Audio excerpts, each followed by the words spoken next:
اهلا بكم، يا فرحتي بكم. نهار 4 اكتوبر 2024 كنت درت لكم واحد اللايف وتصنتوا ليه بعدا.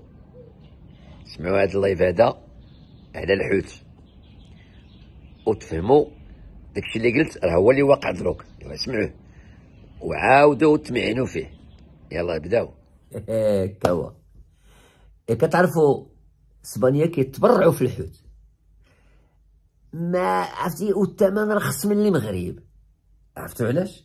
حيت كيجيو بالحوت من المغرب، وحنا يا خويا مكرفصين، ولكن الخبر الجميل ولينا غادي ناكلو الحوت رخيص.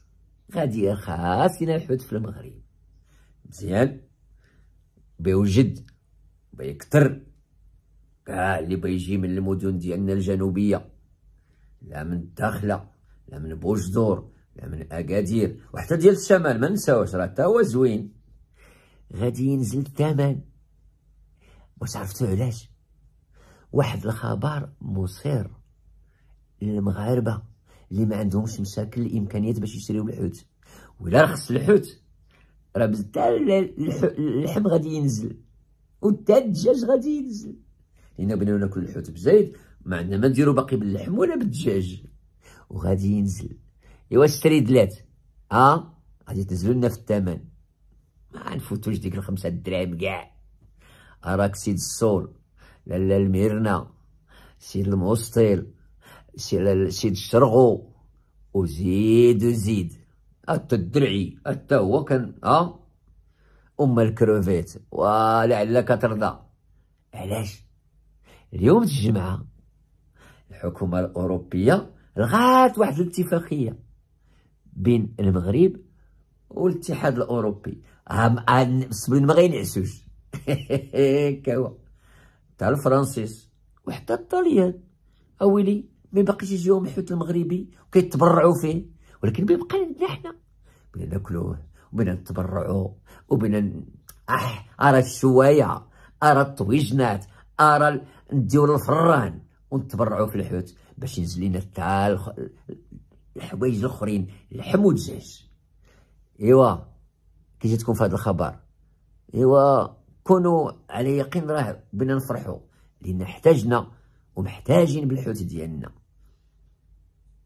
خبر مثير، تحيه لكم، بارطاجيوها باش يوصل الناس الخبر، راه الحوت غادي يرخص. السلام عليكم. شتيو؟ ايوا بما ان المحكمه الاوروبيه رفضت يدخل الحوت المغربي باقي لاوروبا، عرفنا غادي يرخص. قلتها لكم. اش بقى؟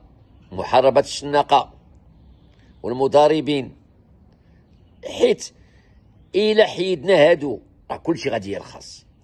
يبان بما ان عبد الاله الجابوني مول الحوت مشى بغى يشري يتسوق هنا في السوق ديال مراكش، سوق الكرو، منعوه، ما عرفناش علاش، ولكن هو اش دار؟ سمر ومسها، مشى نعم سيدي المراسي الاخرين، ها قادير، ها الصويره، ها سافي، ها الدار البيضاء، ها الجديده، وجاب الحوت بثمن الكرو ب3 دراهم اللي لقى، هو يبيعو هو بالسر ديال ب5 دراهم. يا قلتها لكم. ايوا باش نقول لكم راه جوج الحوايج كانوا مغلين عندنا الحوت، اوروبا وزيد عليهم الشناقه، الله يعطيكم الصحه. وهنا بدا كيبان بينا الناس كلهم بيبداو يبيعوا الحوت رخيص، لا الكروفيت ولا كل شيء. ايوا هذا رمضان، بعد اولا رمضان مبارك عليكم. ايوا ما تنساوش زيدوا تهلاو في الثمن الحوت وعطيو للحوت القيمه ديالو، راه الناس هي كونسوميو الحوت في هذا الشهر الكريم. ما تنساوش تبارطاجيو.